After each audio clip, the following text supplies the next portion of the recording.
Namo tassa bhagavato arahato samma sambuddhassa. Namo tassa bhagavato arahato samma sambuddhassa.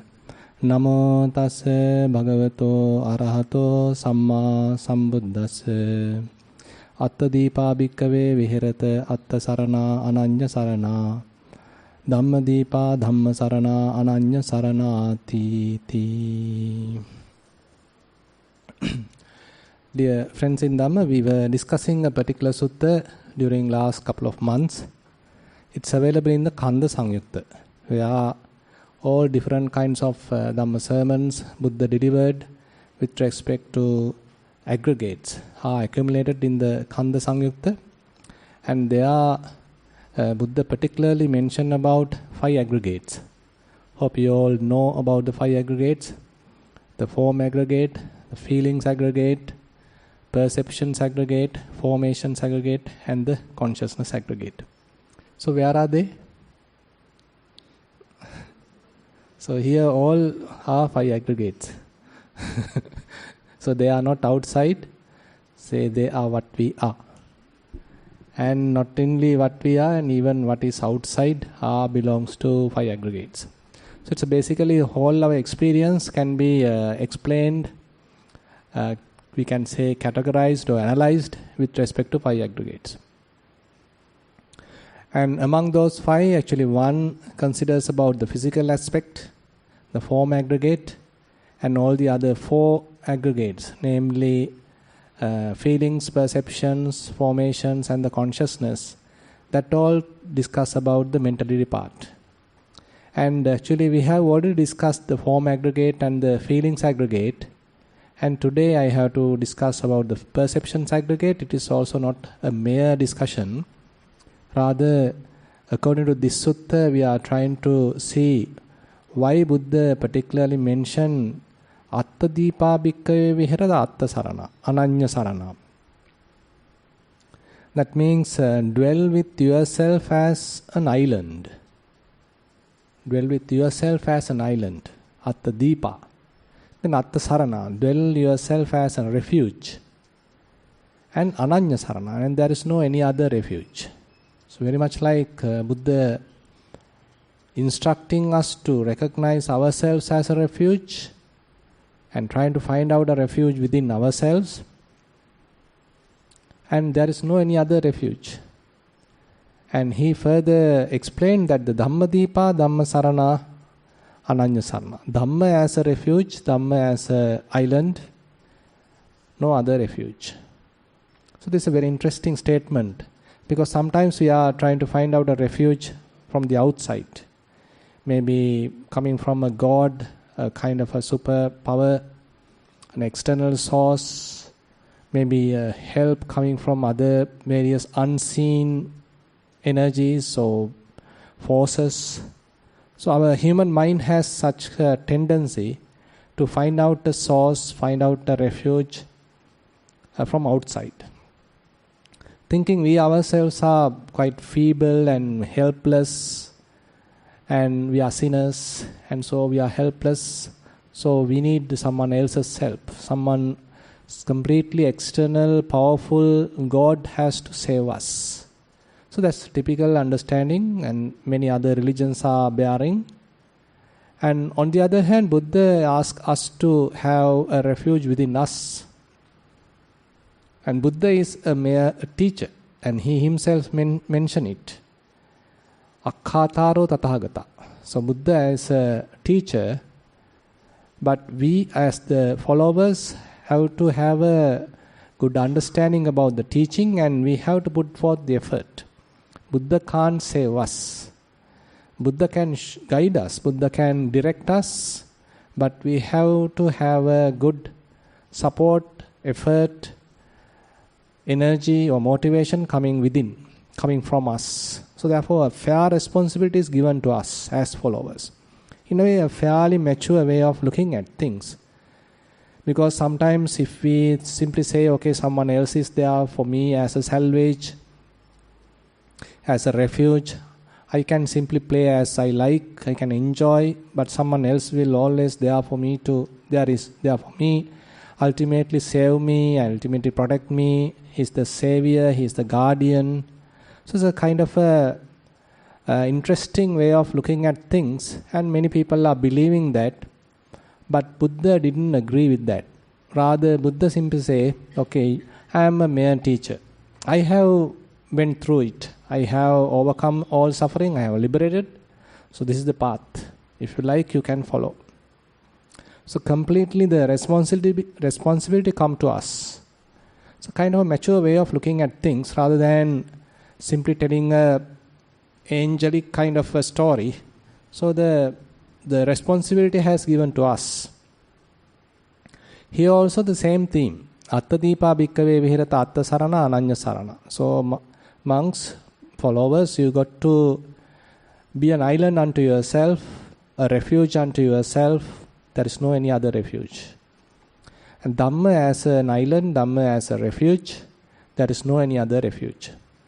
And now he further explains in this particular sutta, Attadipa Sutta, Attadipanam bhikkave viharatang atta sarananang ananya sarananang dhammadipanam dhamma sarananang ananya sarananang yoniso upaparikkittabbo. Yoniso upaparikkittabba.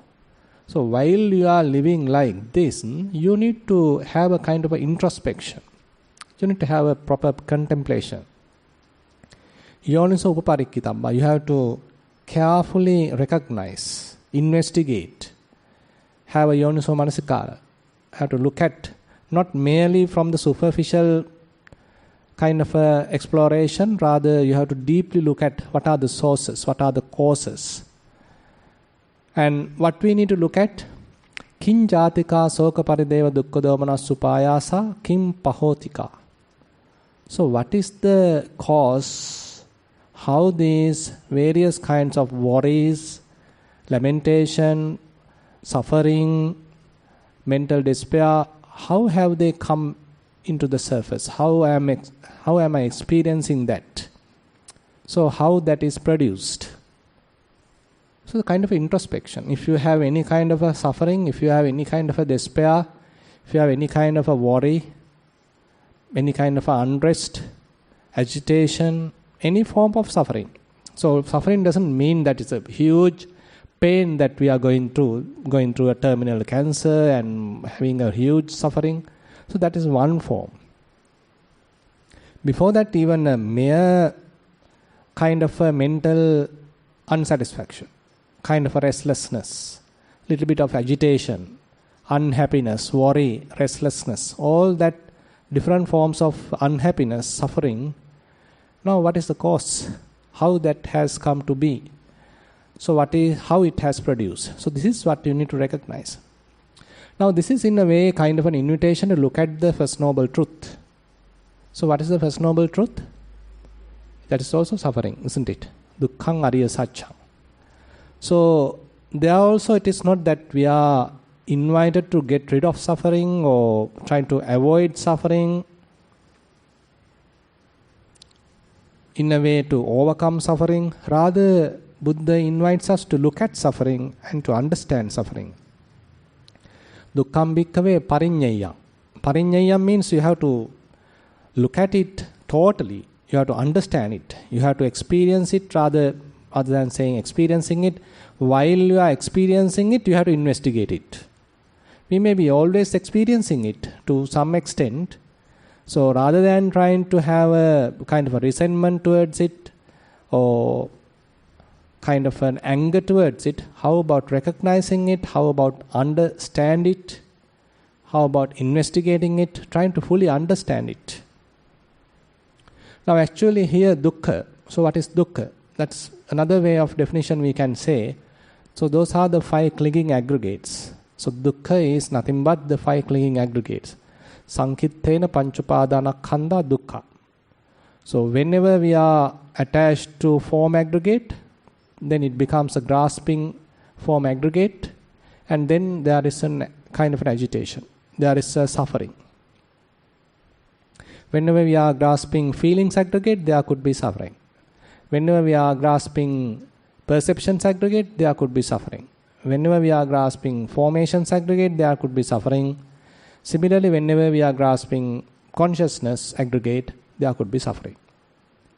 So without such kind of a grasping, such kind of an attachment, there can't be suffering.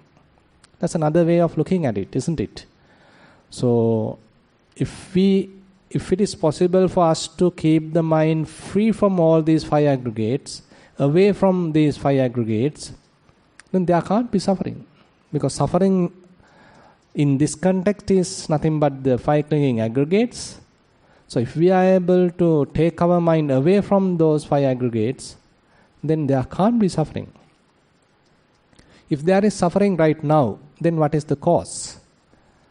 That means we have grasped some form of aggregates. One or two or many of these aggregates being grasped, so that's why we are suffering. Now, Kinjatika bhikkave soka parideva dukkha domana supayasa. Kim pahotika. Now, that is the question that Buddha is inviting us to ask, inviting us to investigate. If there is any form of suffering, if there is any agitation, any kind of a form of unsatisfaction, any worry available in the mind, particularly, so look at how it has produced. Now, here Buddha goes to another level and he say, Ida bhikkave asutava putujjano, ariyanang adassavi ariya dhammassa akovido ariya dhamme avinito. So that means there is a worldly person who is uninstructed, who doesn't have much understanding about the teaching, and he doesn't have any association with the noble people. Ariyanang adassavi, he haven't seen them even. Ariya dhammassa akovido, he is not skillful in the noble's dhamma, their practice. Ariya dhamme avinito, and he has no any kind of a restraint in that. And sappurisanang adassavi sappurisa dhammassa akovido sappurisa dhamme avinito. So about the good people, about the true people, he have even not in association, not in contact with them, and he is not familiar with their teaching and not skilled in their way of life or way of practice. A typical worldly uninstructed person. And how he consider these five aggregates? The form aggregates as myself. That means I am this body. Or this body belongs to me. Or in me there is the body. In myself there is the body. Or within this body there is myself. With respect to the form aggregate. With respect to the feeling aggregate, feelings directly as myself. I am happy. I am unhappy. I am suffering. I am worried. So immediately recognizing that worry, recognizing that suffering, what form of sort of a feeling as myself. Immediate recognition, immediate identification. Oh, this is my happy, this is my suffering, this is my karma, why it is happening to me, this is my karma, People are weeping, crying, directly having a relationship with that suffering or whatever form of feeling. Having kind of a possession. Or thinking that the feelings are within myself, inside myself, or inside feelings there is a self. Now we actually today hope to discuss the third aggregate, so that is the perceptions aggregate. Directly perceptions as myself. Sanyang attato samanupassati. Perceptions directly as myself. Sanya vantang va attanang. That means all the perceptions are mine. It belongs to me. Attaniva sanyang. That means within myself, various perceptions, various signs, all that are there. Or else, last one, sanyayava attanang. So that means all the perceptions, inside those perceptions, there is a self. All the perceptions represent a self. Now when we are talking like that, it is a bit confusing. So let's take few examples why what this actually mentioned. Sanyang attato samanupassati. So direct identification of the perceptions. Now, have you all have a name? So we all have a name, right? So when you were born, have you had a name? So when you are born, it was written on your forehead? No, right? None of us had a name when you were born, right? Who has given the name? Maybe your parents, so they have gone to Arisenna Buddhu and they took the name. So beautiful name. So then so and so. So it's a beautiful name given by my father, my brother, my sister, or my mother, whoever. So now I have a name. So slowly I start recognizing myself with that name, isn't it? So previously they simply say, my mother say, oh, Puta, Baba, baby, darling, all that what they are using. Later, when others also coming, my sister is there, my brother is there, my elder brother is there. So they want to distinguish among many of their children. Okay, you, what's your name? Okay, Mala. When you are crying, okay, Mala, why are you crying? So then you are looking at, you are the Mala. So you immediately recognize Mala is you, isn't it? So I am taking a single name here. So don't be angry with Mala. So Mala should not angry with me. So Mala is the name now we have taken as an example. Now Mala is growing now. So parents are addressing her name. So whenever they want to raise her up from the bed, Mala, Nagno, wake up. So they are simply shouting and then Mala getting up. And when they want to invite her to the, say, dinner, they are inviting Luz in that. So then we want to order to do corrections, do work, homework, schoolwork, all that using the name. So slowly what happens to Mala? That little kid, so what happened? So it's being engraved in her mind, isn't it? So previously Mala didn't know she's Mala. So she's a very innocent kid. So name is not rooted in her mind. Name is not engraved in her mind. But now when mother is talking her as Mala, when father is talking her as Mala, when she go to the kindergarten, there the teacher is also calling her Mala. And she start going to school, the teacher is calling her Mala. And when the name register, she is talking whether Mala is present. Now she has to raise her hand, yes, I am present. So Mala, now she becomes Mala. Now someone say, no, you are not Mala. So what happened to her? Now she feel really upset. Now she feel really angry.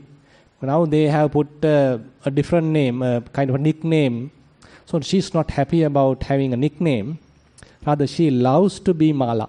She likes to be Mala. She wants to be Mala. And she represents Mala. I'm Mala Tamai. Now she becomes Mala. So it's strongly recognized as Mala. And now she is participating to college sports meet. Now Mala wins the 100 meters. Now she participates in a singing competition. Now Mala wins. She is the winner. Mala becomes the winner. Now that basically slowly she wants to highlight herself. Mala is a person now. She wants to be an individual, an important person, representing her. And as it is growing, now sometimes she wants to further do some studies. She may go into the university and may get a degree. Now Mala has at the end BSc or MSc or whatever, that is also there. Now it's further increased perception. Now not only that, now so see basically now here direct identification of the perception. Now name is a mere name, actually it's a label, but now additionally we have given an importance to that label. I have an identification with that label, or sometimes I can say this is my name, so that we come to the second level, that is sanya vantang va attanang, so that means my name is Mala. The second level. Immediate identification is that I am Mala. The second level identification is where my name is Mala. Still I am here.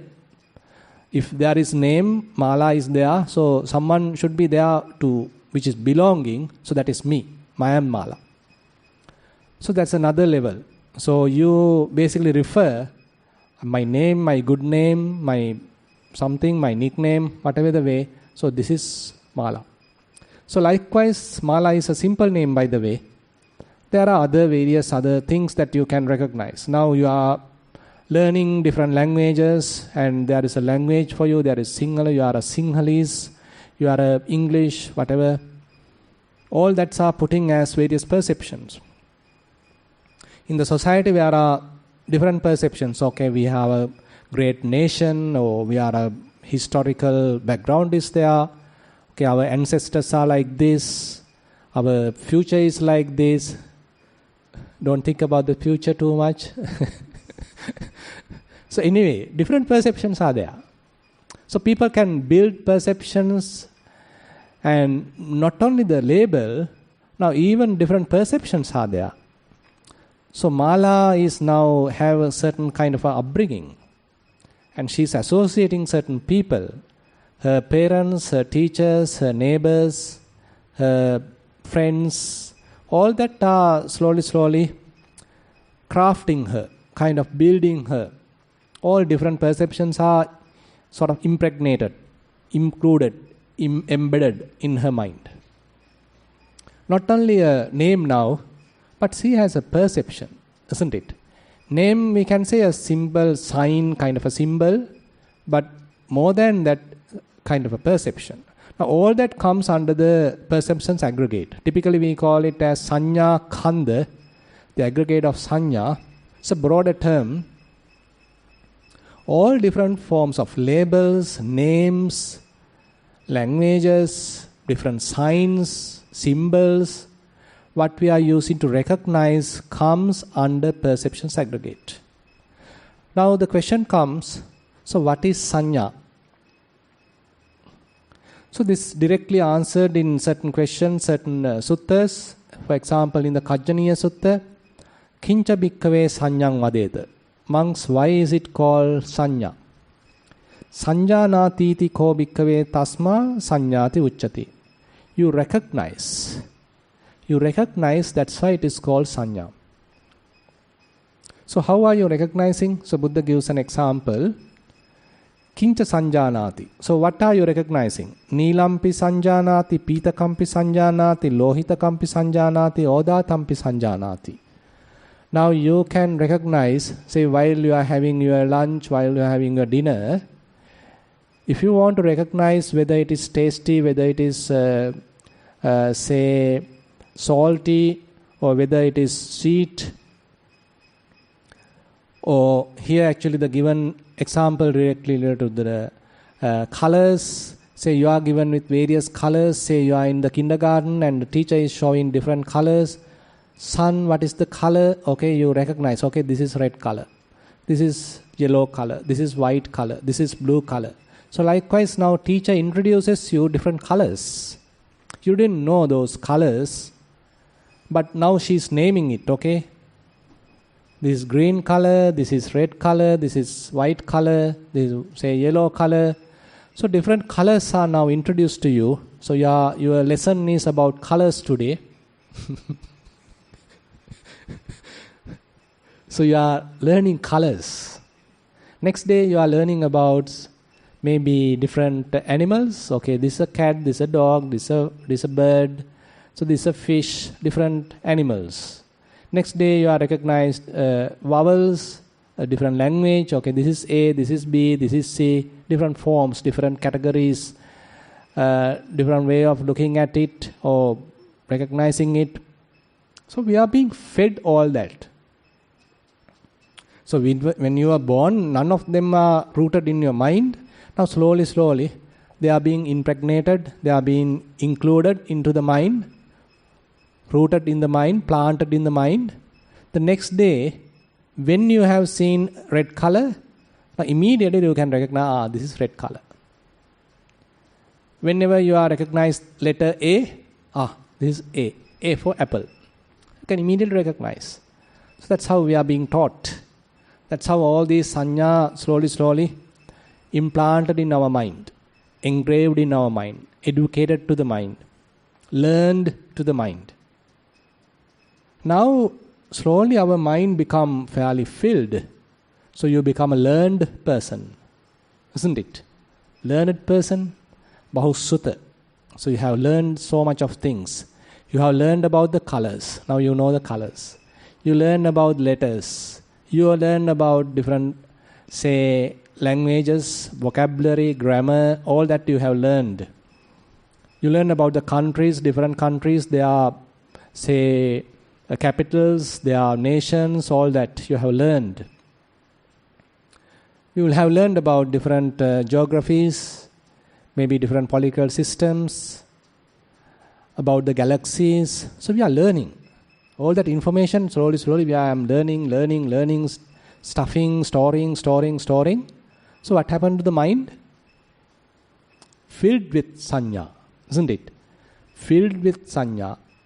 Now it's overflowing. Fair amount of sanya there, fair amount of perceptions are there, a lot of information is there. Now we are in the information technology. So with the technological advancement, you can take all the information in a fingertip. You can grab all that. So all that is there, good. Now you are a learned person.